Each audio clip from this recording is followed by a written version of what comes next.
Selamat datang di perkuliahan Data Mining dan Data Warehouse. Pada kesempatan kali ini, topik bahasan yang akan kita bahas adalah terkait dengan klasifikasi. Nah, seperti diketahui bahwa klasifikasi ini adalah salah satu teknik yang dapat digunakan untuk menggali data dalam data mining sehingga menjadi pengetahuan. Nah, untuk sesi-sesi sebelumnya kita sudah membahas beberapa teknik data mining lainnya seperti clustering, kemudian ada asosiasi juga. Nah, untuk outline perkuliahan pada kesempatan kali ini itu ada tiga hal yang akan kita bicarakan terkait dengan teknik klasifikasi ini. Yang pertama adalah konsep dasar klasifikasi, jadi pengenalan klasifikasi itu seperti apa, kemudian data yang model bagaimana yang akan cocok digunakan untuk menggali pengetahuan menggunakan teknik klasifikasi ini. Kemudian ada dua algoritma klasifikasi yang akan dibahas di materi terkait klasifikasi ini. Yang pertama ada yang disebut dengan algoritma K-Nearest-Neighbors atau KNN. Kemudian ada algoritma naive Bayes. Nah, selain dua algoritma ini, sebenarnya ada banyak algoritma yang bisa digunakan untuk melakukan klasifikasi. Nah, di antaranya ada decision tree, kemudian ada LDA, kemudian ada Bayesian network, dan seterusnya, nanti bisa dicari sendiri. Nah, untuk sesi perkuliahan tentang klasifikasi ini, nanti saya akan hanya membahas dua algoritma, jadi algoritma K-Nearest-Neighbor, di mana algoritma ini nanti berdasarkan dari pengukuran jarak, kemudian ada algoritma naive Bayes. Nah, untuk algoritma ini klasifikasinya itu berdasarkan probabilitas atau peluang. Jadi ada dua pendekatan yang berbeda untuk kedua algoritma ini. Nah, untuk sesi pertama, keperkuliahan tentang klasifikasi, saya akan membahas 2 poin di atas, yaitu konsep dasar klasifikasi, dan kemudian ada algoritma K-Nearest-Neighbor. Nah, apa tujuan pembelajaran untuk perkuliahan terkait dengan topik klasifikasi ini? Yang pertama, diharapkan mahasiswa bisa menjelaskan konsep klasifikasi itu yang seperti apa. Kemudian bisa mengidentifikasi masalah apa yang dapat diselesaikan dengan teknik klasifikasi. Yang saya maksud di sini nanti diharapkan setelah mengikuti mata kuliah ini, ketika melihat sebuah sampel data itu langsung bisa mengetahui bahwa untuk sampel data tersebut teknik data mining yang cocok yang seperti apa, termasuk teknik klasifikasi ini.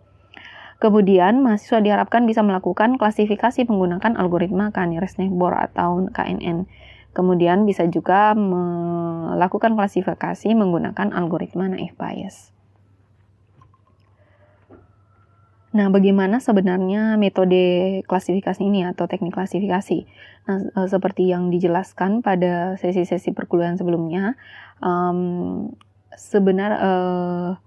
metode data mining kalau ditinjau dari proses learningnya atau pembelajarannya secara garis besar dibagi atas dua, yaitu unsupervised learning dan ada supervised learning. Nah, ini sudah dibahas perbedaannya sedikit di sesi awal pada perkuliahan tentang clustering.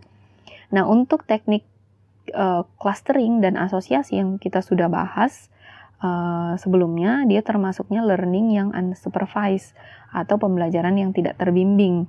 Contohnya, pembelajaran yang tidak terbimbing itu tidak memiliki label atau tidak memiliki data latih. Nah, untuk teknik klasifikasi ini, proses learningnya termasuk ke dalam kategori yang supervised learning atau pembelajaran terbimbing. Nah, apa yang dimaksud dengan pembelajaran terbimbing? Ini saya ulang sedikit dari pertemuan sebelumnya. Ciri khas dari metode atau teknik yang termasuk di dalam supervised learning yaitu data yang dimiliki terbagi atas dua, yaitu data training dan data uji atau data latih dan data uji. Nah, di mana teknik klasifikasi bisa diterapkan apabila terdapat data latih yang dimana ciri data latih itu adalah data yang sudah memiliki label, atau bisa juga dikatakan bahwa data ini sudah memiliki kelas. Nah, kalau yang di teknik clustering itu kan kelasnya tidak ada, hanya diberikan data, kemudian kelasnya ditentukan oleh algoritmanya. Nah, untuk yang klasifikasi ini atau supervised learning ada yang disebut dengan data latih. Jadi sebelum dilakukan prediksi atau diberikan data yang tidak memiliki kelas, maka metodenya membentuk sebuah model. Jadi nanti metodenya digunakan untuk membuat sebuah model yang berasal dari data latih, di mana datanya sudah memiliki kelas atau label. Nah, kemudian dari model yang dihasilkan dari data latih tersebut akan diuji. Jadi diberikan data uji. Nah, data uji ini adalah data yang belum memiliki label. Kemudian model yang dihasilkan dari metode klasifikasi itu akan dapat memprediksi kelas dari data baru tersebut. Nah, untuk proses klasifikasi data itu terdapat 2 tahap yang dilakukan. Yang pertama ada yang disebut dengan tahap pembelajaran dan ada yang disebut dengan tahap klasifikasi. Nah, tahap pembelajaran ini adalah tahap pembuatan model atau tahap pembuatan classifier. Nah, pada tahap ini yang digunakan adalah data latih atau data training, yaitu data yang sudah memiliki label atau sudah diberikan kelas, baik itu secara manual atau memang melalui teknik-teknik tersendiri. Tapi biasanya yang menjadi data latih itu adalah data yang kelasnya dilabeli secara manual oleh manusia, sehingga diyakinkan bahwa memang kelas yang diberikan itu adalah kelas yang sebenarnya atau label yang sebenarnya. Kemudian ada tahap klasifikasi. Nah, tahap klasifikasi ini adalah tahap melakukan prediksi kelas berdasarkan model. Jadi tahap klasifikasi menggunakan data uji atau data baru, di mana data ini nanti tidak diketahui kelasnya, kemudian akan diprediksi kelasnya seperti apa berdasarkan dari classifier yang sudah dibentuk pada tahap pembelajaran. Nah, kemudian ciri khas dari teknik klasifikasi ini, data latih ataupun data ujinya kelasnya itu bertipe nominal. Jadi apa yang mau diprediksi, atribut yang ingin diprediksi itu bertipenya nominal. Jadi kalau numerik itu dia tidak menggunakan teknik klasifikasi untuk menggali datanya atau menggali pengetahuan.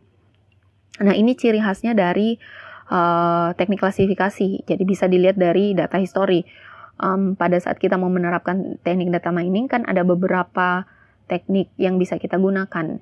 Ada asosiasi, ada klasifikasi, ada clustering, kemudian bisa juga ada estimasi, dan ada juga prediksi. Nah, kapan menggunakan teknik klasifikasi ini? Ya bisa dilihat dari data yang dipunyai, data histori yang sudah dimiliki. Kalau data yang dimiliki itu punya label, kemudian labelnya itu bentuknya nominal jenisnya, maka bisa diterapkan teknik klasifikasi untuk menggali pengetahuan atau melakukan prediksi.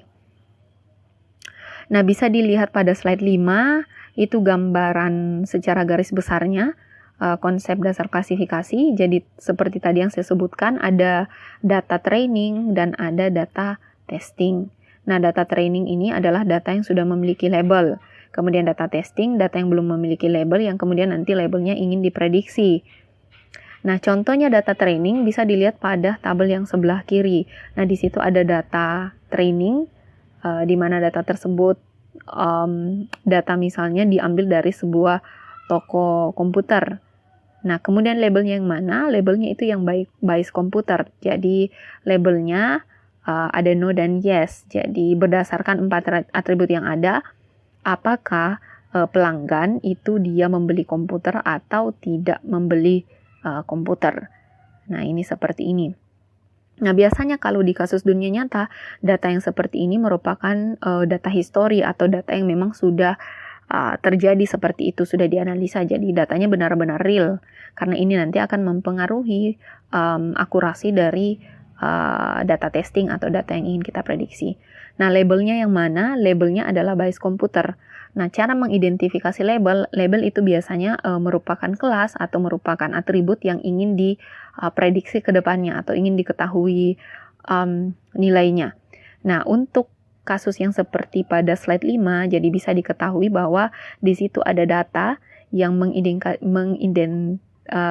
mengidentifikasi apakah seseorang membeli komputer atau tidak berdasarkan dari usia, penghasilan, kemudian apakah statusnya dia seorang pelajar atau tidak, dan credit rating itu sepertinya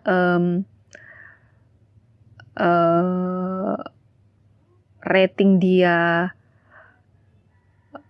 melakukan kredit seperti itu. Sepertinya ini terkait dengan data historinya, apakah pernah mencicil atau tidak, kemudian apakah dia fair atau excellent, biasa saja, atau dia memang baik histori pada saat membeli barang dengan mencicil, seperti itu. Kemudian ya seperti itu training datanya. Jadi kalau klasifikasi sudah dimiliki data awal, yang kemudian data awal itu dia memiliki kelas. Nah, bisa dilihat di situ bahwa kelas labelnya dia tipenya nominal karena hanya ada no dan yes. Jadi kelasnya bukan numerik tapi nominal. Nah, kalau ciri-ciri datanya seperti ini, maka teknik yang digunakan untuk melakukan data mining itu bisa menggunakan klasifikasi. Nah, gambaran secara garis besar arsitektur dari teknik klasifikasi ini ya bisa dilihat di slide 5, di mana model yang dihasilkan untuk pembelajaran itu dihasilkan dari data training yang sudah ada, sudah tersedia. Kemudian dari data training tersebut nanti akan dihasilkan model prediction. Kemudian dari model ini nanti akan dipelajari sehingga nanti bisa dilakukan pelabelan pada data testing atau data yang tidak memiliki label.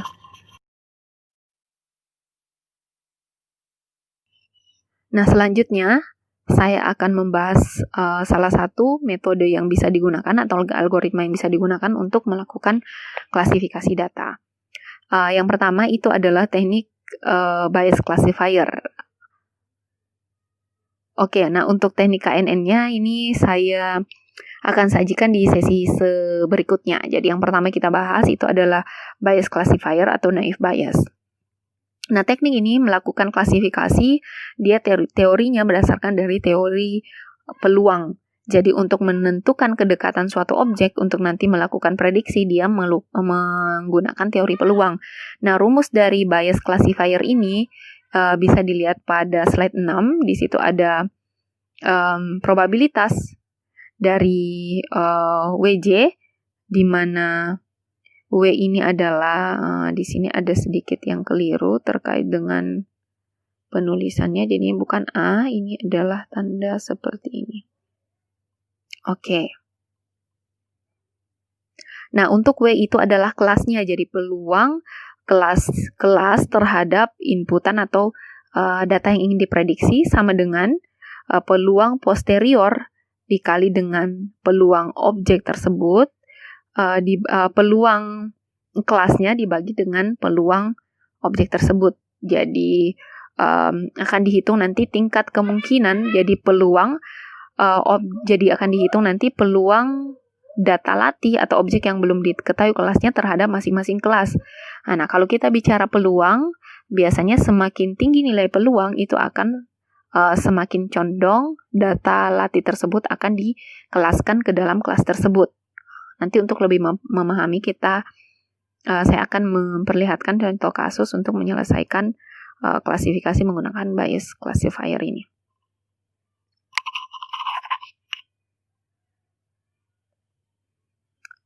Nah, bagaimana menentukan kelas untuk penggunaan metode classifier? Nah, tadi yang seperti saya katakan bahwa bisa dilihat bahwa nilai peluang yang lebih besar itu akan mengindikasikan bahwa data tersebut akan digolongkan ke kelas tersebut. Nah, contohnya di sini ada 2 kelas, kemudian disimbolkan dengan W1 dan W2. Nah, jika peluang W1 terhadap X, ini simbolnya juga agak sedikit keliru. Ini saya rubah. Seperti ini. Nah, jadi jika peluang data X itu terhadap W1 lebih besar dibandingkan dengan peluang X terhadap W2, maka dia akan tergolong ke dalam kelas W1. Nah, kalau sebaliknya, maka dia akan tergolong ke W2. Jadi untuk menentukan nanti objeknya masuk ke kelas mana, itu dilihat dari nilai peluangnya. Dilihat dari nilai peluangnya, kelas yang memiliki nilai peluang yang lebih besar, maka objeknya akan digolongkan ke kelas tersebut. Nah, kemudian kalau ada yang bertanya apakah kelasnya hanya boleh 2? Misalnya jadi contohnya yes or no, membeli komputer atau tidak. Apakah hanya memang 2 kelas yang bisa diakomodir oleh naif bias ini? Jawabannya tidak. Jadi bisa lebih dari 2 kelas, bisa 3 kelas, 4 kelas, dan seterusnya. Tetapi selama kelasnya itu atau labelnya dia bertipe nominal. Nah, untuk lebih memperjelas bagaimana caranya teknik klasifikasi ini, teknik data mining bekerja, di situ saya berikan contoh di slide 8, ini adalah contoh kasus. Jadi misalnya ada 10 data history yang kita gunakan, di mana ada 2 atribut, yaitu atribut gejala dan atribut penyakit. Nah, ini misalnya ada 10 data pasien yang pernah berobat di suatu rumah sakit, kemudian diketahui datanya seperti itu. Pasien pertama gejalanya bersin-bersin, kemudian hasilnya dia flu. Kemudian gejalanya bersin-bersin, ada pasien kedua, gejalanya bersin-bersin, kemudian penyakitnya hay fever. Kemudian ada gejala ketiga, dia sakit kepala, penyakitnya geger otak. Kemudian pasien keempat dan seterusnya. Ada juga yang gejalanya mengantuk, penyakitnya geger otak. Nah, ini hati-hati nih yang sering mengantuk. Kemudian contohnya seperti ini. Nah, ada pasien lain. Jadi berdasarkan data yang histori yang sudah ada, kemudian ada seorang pasien yang datang dengan dia gejala bersin-bersin. Nah, ini kita mau menggunakan naif bias untuk melakukan prediksi kelas dari objek ini. Jadi misalnya objeknya adalah pasien, gejalanya bersin-bersin, kita mau tahu kemungkinan penyakit dari pasien tersebut ini seperti apa. Nah, bagaimana mengidentifikasi penyakit dari objek ini? Atau memprediksinya. Nah, itu kita akan menggunakan data history atau data latih yang sudah kita punya pada slide 8. Nah, ini kita akan menggunakan naif bias untuk memprediksinya. Jadi caranya adalah kita menentukan dulu ada berapa kelas yang ada pada data latihnya. Nah, seperti yang kita lihat di sini ada 3 kelas. Ini sangat 3 kelas yang tidak diketahui, ini saya abaikan saja. Jadi penyakitnya ada flu, kemudian ada hay fever, ada geger otak. Jadi ada 3 kelas atau ada 3 jenis penyakit yang mungkin untuk objek ini. Nah, kemudian kita mau menentukan dia kira-kira objeknya penyakitnya apa, seperti itu. Nah, ini kita bisa menggunakan teorema Bayes tadi. Jadi kita menghitung probabilitas objek ini terhadap masing-masing penyakit itu berdasarkan dari data latihnya. Nah, jadi yang pertama kita hitung probabilitas gejala bersin-bersin. Jadi objek ini hanya ada satu atribut yang terlibat, yaitu bersin-bersin, terhadap flu. Nah, tadi rumusnya tinggal probabilitas dari penyakit flu terhadap gejala bersin-bersin dikali dengan probabilitas flu nanti dibagi dengan probabilitas bersin. Nah, kemudian bagaimana kita menentukan probabilitasnya? Kita akan menggunakan data latih yang sudah ada.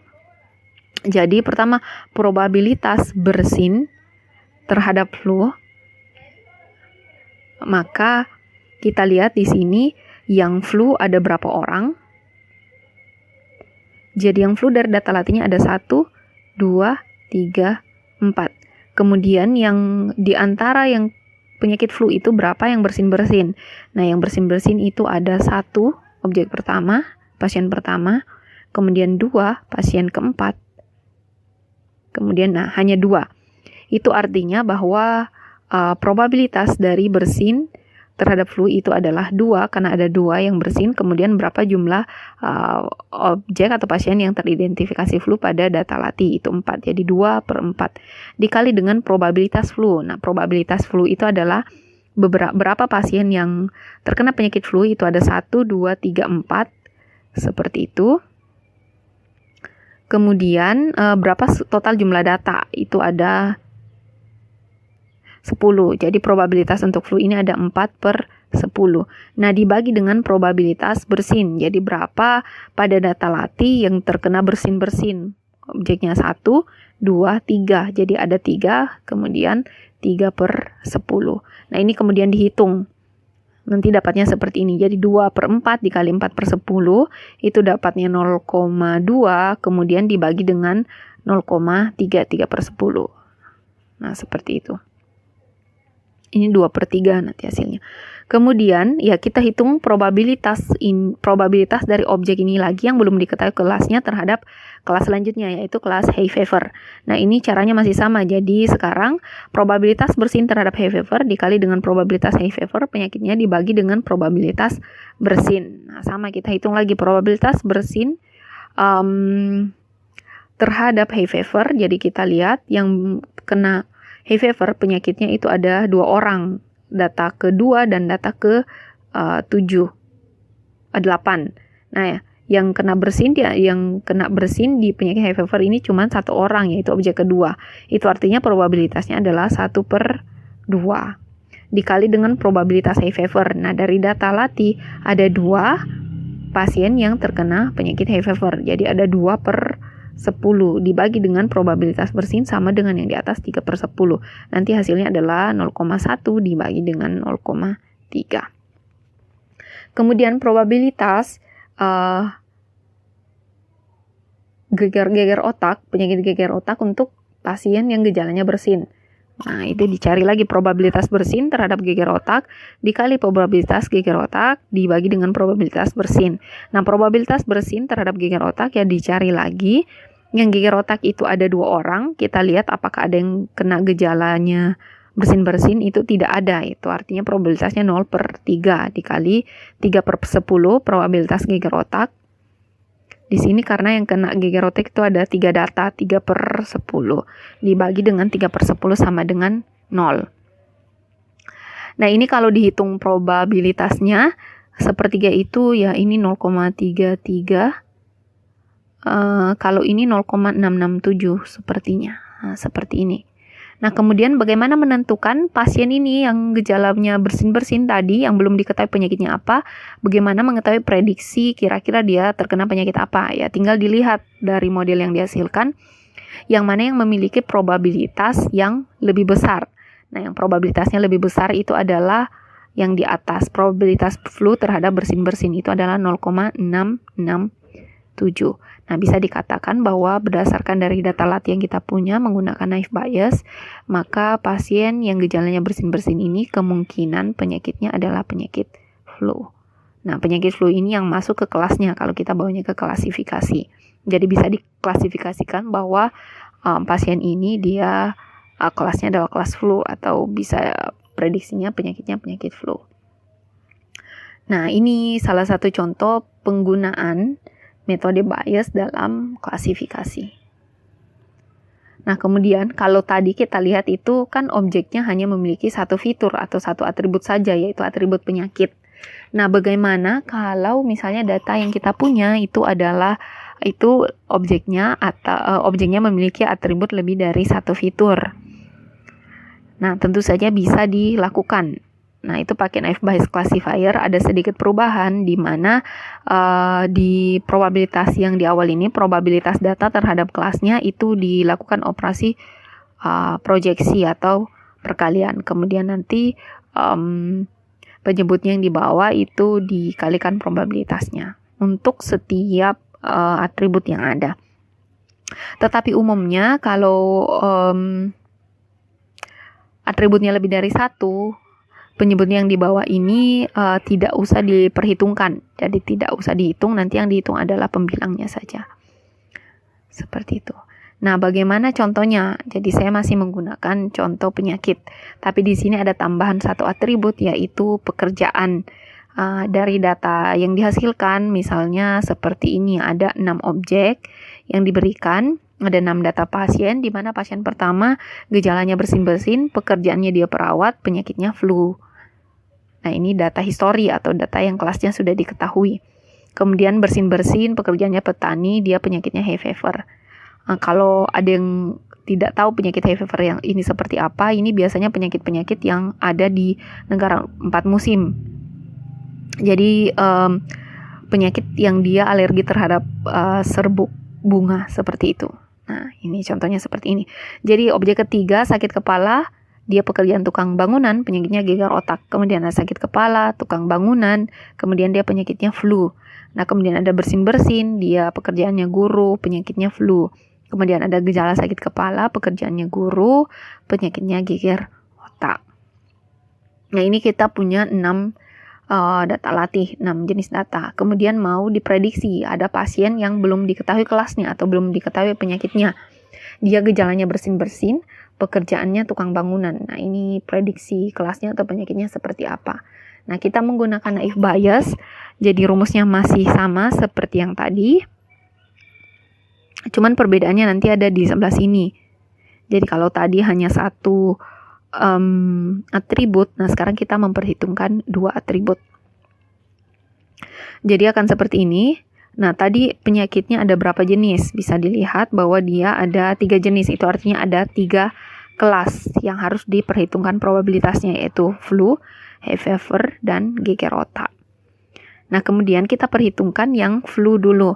Probabilitas flu terhadap data yang kita punya, data uji atau data yang belum diketahui kelasnya, yaitu gejalanya bersin-bersin dan dia berprofesi sebagai tukang bangunan.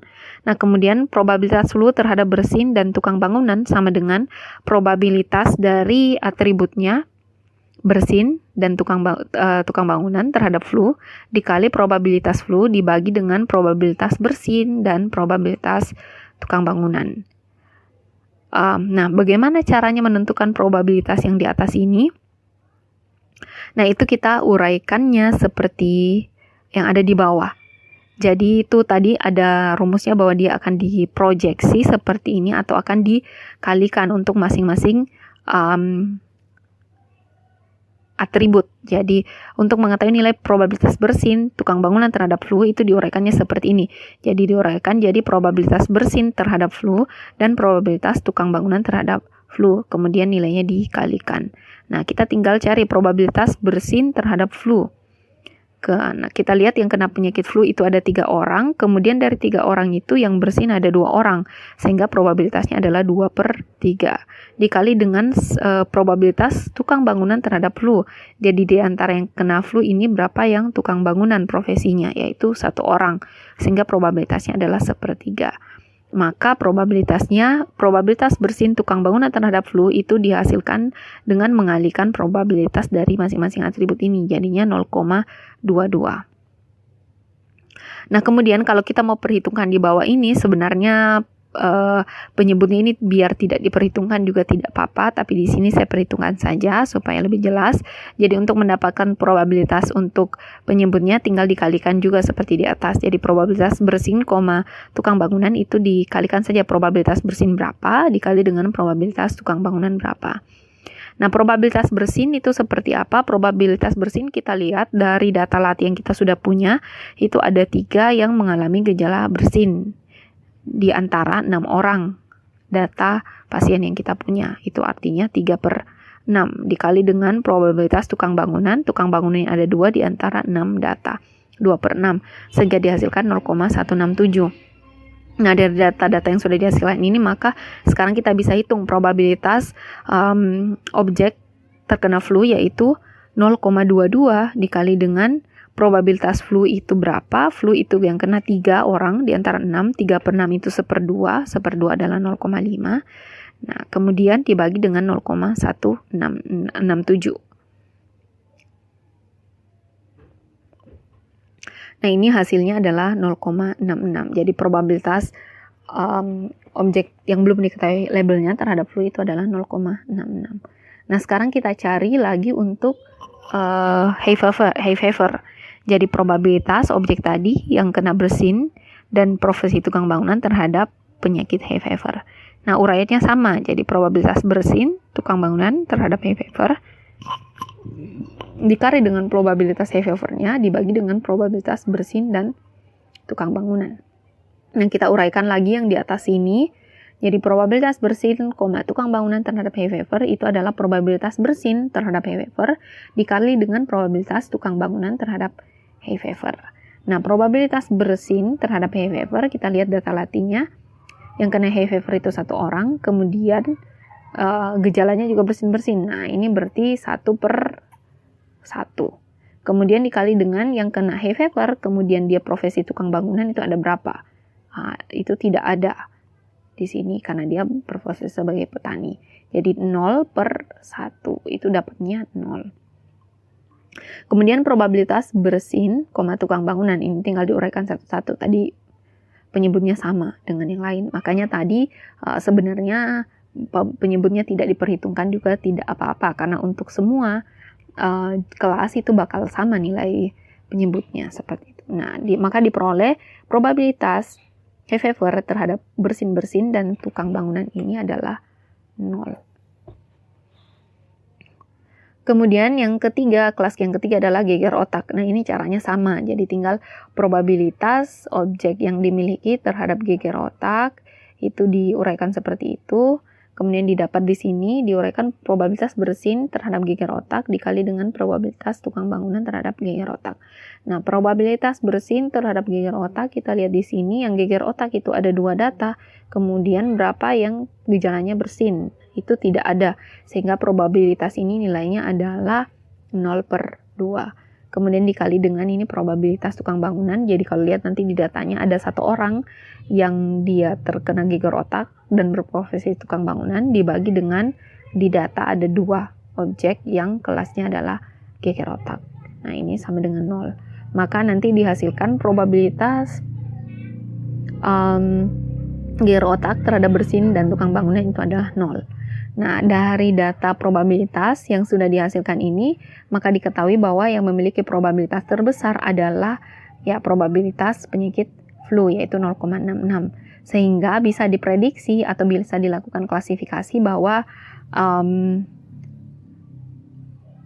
pasien atau objek dengan atribut gejala bersin-bersin dan pekerjaan tukang bangunan dikelompokkan ke dalam kelas kelas flu.